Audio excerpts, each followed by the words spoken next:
Hey, what's going on, guys? It's yet another episode of Determined Failure, and I'm your host, Determined Failure, aka John. This is what everyone will comment in the comments below. Both of those names work. Anyways, guys, real quick, before we get into today's commentary, I'm going to tell you what I'm running around with and on the map. I'm on the map Doan. Obviously, this is MW3. If you don't know that, you're a noob.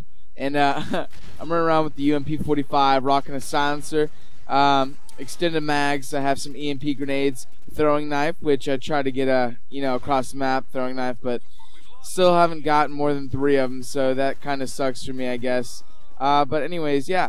A lot of people think the higher you go in the levels and the more guns you unlock, that means you should change guns, because the higher the level of the gun that you earn, the better it is, which is completely and utterly false, and that's why a lot of people that rank up fast are still not good players.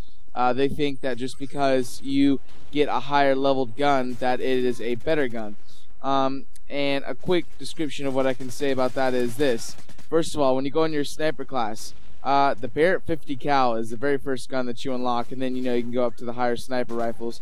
But the Barrett has one of the highest damage rates and the highest accuracies of all the sniper rifles in it. It is not the highest accuracy and damage, but it is certainly one of the top 3 snipers out of all the rest. So just because you go higher inside the level and get higher rated guns does not mean that you're going to get better gameplay, better accuracy, and better damage. Actually, it's quite the opposite, or actually can play in the opposite field of that belief. So anyways, what I want to talk about today is how to maneuver maps. This match I go 20 and 8, which is very average. I guess you could say it's like a 2.3 KD. But the reason why I wanted to show you guys this gameplay is, even though it may not be the best, it's still a good game. It shows you the goods and the bads of maneuvering a map.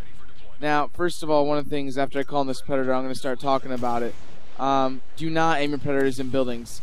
Sometimes, even if it looks like you can fit that Predator through a small window or through the top of the roof, a lot of the times it does not work out. And yes, that was another knife throwing across the map fail. But here, these crates and everything. First of all, there's 2 entryways and there's 2 exits, as you can see. There's the right side where I just got shot, the left side. You should not use those pathways because, first of all, they're death traps. People that come out of this building that I'm running in now have a better, let's say, they have a better depth of field. They have a better plane of sight to see you and to shoot at you first. Like Woody the Gamer's tag always says, control the engagement. And by that, he's talking about put yourself in situations to where the enemy is at a disadvantage and you're at an advantage, to where you can get the most range and you can get the most ammunition downrange to kill the enemy before the enemy has time to react towards you. So whenever you're going uphill or whenever you're going up toward a building and walking up those long passageways, it is not good to do.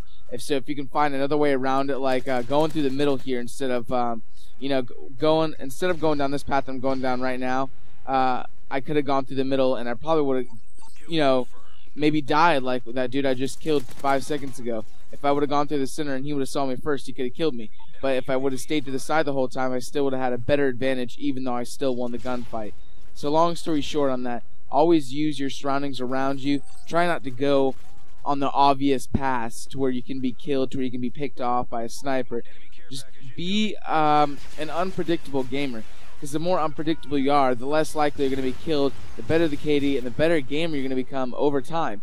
A lot of people don't even use this barrel. They go up and they sit by these bricks right here where I'm at, and they'll die here. This is a very dangerous spot. Even though I'm going to pick off a kill here, watch my screen. I start getting hit by bullet after bullet after bullet.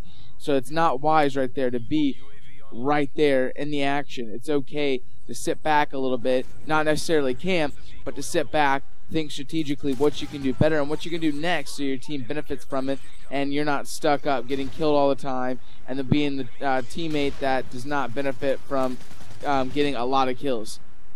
Another thing I want to talk to you guys about is people that I've been getting personal messages from that are discouraged because they don't feel like they're good enough gamers. And let me tell you this, and what I mean by that is, I've been getting some people saying, well, I don't get a lot of kills, but I get a really good KD. Am I a bad gamer?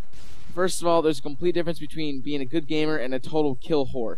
I love to kill whore sometimes, just to have fun. I'll come home from a stressful day at school or something, and I just want to go around and just kill people.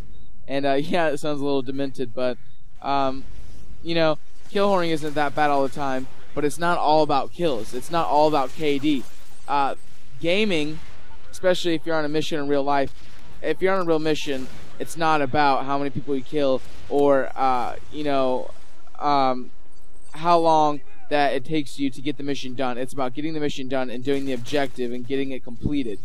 Yes, there's risks in doing that and not doing it quickly, or but as long as you get the mission done and you do it correctly and precisely, the mission is a success. So it goes the same way in video games, especially in Modern Warfare 3 and first-person shooters, FPSs.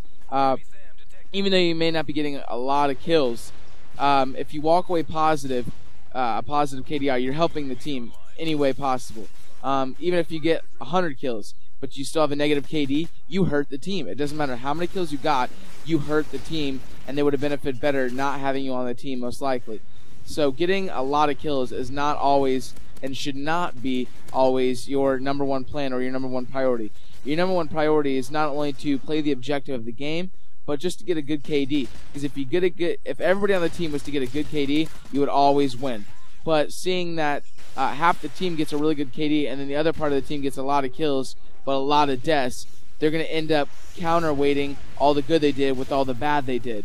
So your objective, like I said, should not always be to get the highest kills, but always to play the objective, be precise, and whatever you're going to do, you got to do the best you can.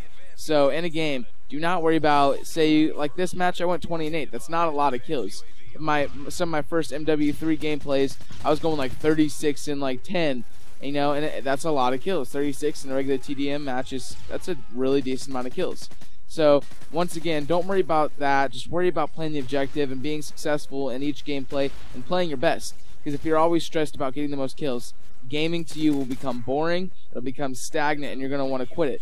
But if you just have fun and play as good as you can every single match, and and just loosen up a little bit, gaming becomes more and more fun, and the more fun it becomes, the longer you play, and the longer you play, the better you get. So it's a chain reaction. Anyways, guys, this gameplay is wrapping up pretty fast. We did end up losing this match, even though I went 28-8. But hey, it was still a good game. I got a decent KD. You guys get some great advice. So hopefully you'll leave in the comments below the following. Please like this video. Please favorite this video. And please leave your comments below if you have any questions or any concerns. And give me future ideas that you want for future videos, okay? So once again, please like this video. They do help me out a lot. And the more thumbs up and the more favorites that I get, guys, the more views I get and the bigger this channel gets. So enjoy this final kill cam. Tune in for tomorrow's episode. I hope this advice helped. If it did, leave it in the comments below. Love you guys, and peace out.